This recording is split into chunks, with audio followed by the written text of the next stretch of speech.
How did a tiny little island become the most prosperous city in the world? Pause for a moment and picture this: one of the highest gross income countries in the world, home to over 180,000 millionaires, and hosting a population of 5.6 million people. Sounds like a big, developed nation, right? But what if I told you all this is achieved by a country that's just over half the size of Los Angeles? Let me guess. Singapore. Yes, you got it right. We're talking about Singapore. From a small tiny nation, that lack of resources, to become the top 10 richest country in the world. This is the story of Singapore. To understand how Singapore achieved its richness, we need a quick run through its colorful past. Did you know Singapore was once known as Temasek and was part of the Johor Sultanate? In its early days, this relationship laid the foundation of economic ties that Singapore continues to nurture up till today. Now, where the hell is Johor Sultanate? Nah, I don't know. Johor is a state, similar with Florida and California, and it's located within Malaysia. It is just on its southern tips. Interestingly, despite the change in political landscape, Singapore maintains close ties with the Sultan of Johor till today. In fact, Singapore might be more closer to Johor, instead with the Malaysia federal government. Some of the Singaporean also refers Johor as Malaysia. It's just like a norm in the society. Singapore needs Johor, and Johor needs Singapore. Fun fact, do you know that the Sultan of Johor is also the king for entire Malaysia? Yes, it's true. Malaysia is quite unique for this system. Their king is elected from the Malay state sultanate. Each sultan would serve the nation for 5 years period. The Sultan of Johor would rule Malaysia for the next 5 years, starting from 2024. Can you take a guess? With the overwhelming number of businesses choose to operate in Singapore, where did they find the sufficient manpower? Johor. Yes, you get it right. It is from Johor.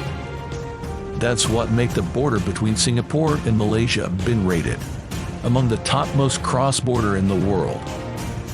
This bond crosses borders and symbolizes the strength of relationships in Singapore's economic success story.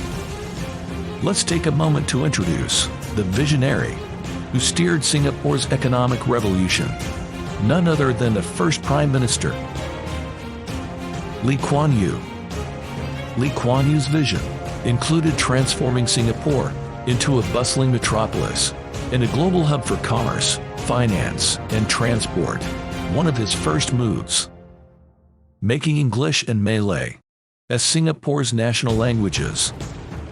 Having a regionally and universally spoken language not only unified the multi-ethnic population, but it also opened windows for global trade and investment. Another cornerstone of Singapore's success lies in its relentless focus on quality education. The nation is home to some of the highest performing universities in the world, churning out a workforce that is highly skilled and globally competitive. Singapore National University is ranked number 8 best global universities. That is, wow, man. Speaking of global competitiveness, Singapore's strategic location has been a game changer. Just imagine a bustling port, right at the doorstep of the east-west trade routes. To make the most of this gift of location, Singapore decided to increase its port capacity.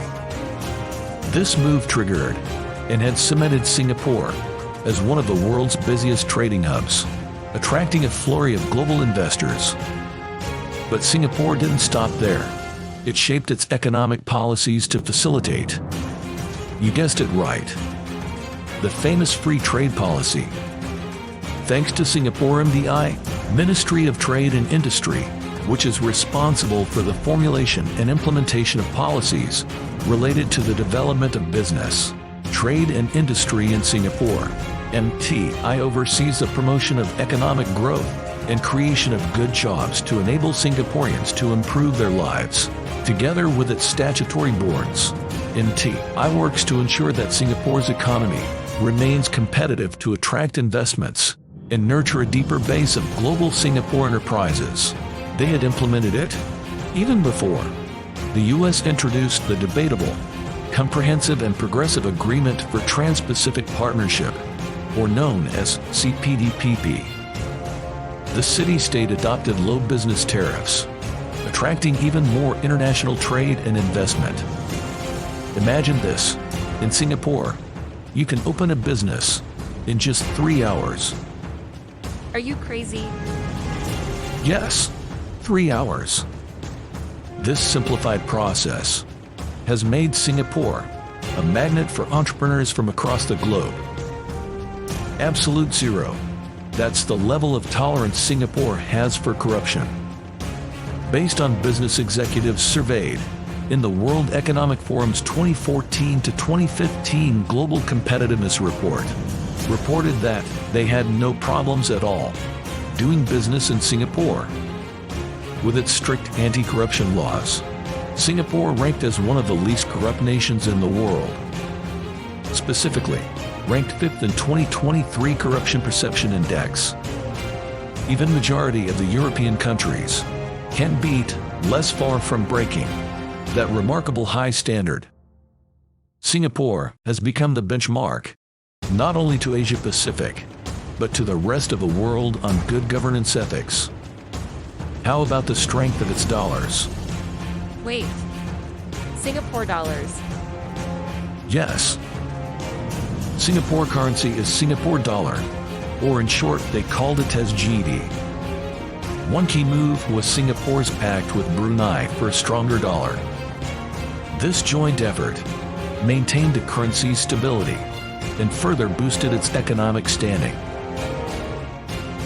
Connectivity is another key factor. With an aim to grow bigger and better, Singapore decided to expand its Changi Airport.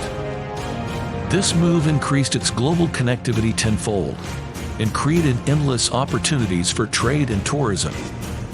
Changi Airport has now become not only as transportation hub, but also as Singapore tourism icon.